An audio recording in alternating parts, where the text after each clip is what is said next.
বন্ধুরা, আজকে আপনাদের জন্য নিয়ে এসেছি রূপনারায়ণ নদীর জ্যান্ত চিংড়ি মাছের মালাইকারি।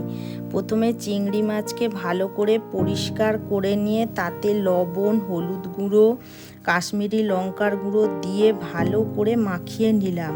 তারপর মিক্সিতে পোস্ত, কাজু, মগজদানা, কাঁচা লঙ্কা দিয়ে সামান্য জল দিয়ে পেস্ট করে নিলাম।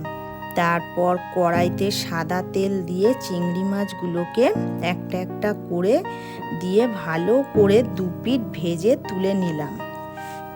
তারপর ওই তেলে রসুন বাটা দিয়ে সামান্য ভেজে নিয়ে পেঁয়াজ বাটা দিয়ে ভেজে নিয়ে টমেটো কুচি দিয়ে নাড়াচাড়া করে আদা বাটা দিয়ে মিশিয়ে নিয়ে লবণ, হলুদ গুঁড়ো দিয়ে কষিয়ে নিয়ে আগে থেকে পেস্ট করে রাখা মিশ্রণটি দিয়ে মিশিয়ে নিয়ে মশলা ধোয়া জলটা দিয়ে নাড়াচাড়া করে স্বাদ মতন চিনি দিয়ে নাড়াচাড়া করে ফুটে এলে নারকেলের দুধ বা এমনি দুধ দিয়ে মিশিয়ে নিয়ে ভেজে রাখা চিংড়ি মাছ দিয়ে কিছুক্ষণ ফুটিয়ে নিয়ে গ্রেভিটা শুকনো হয়ে গেলে তৈরি চিংড়ি মাছের মালাইকারি।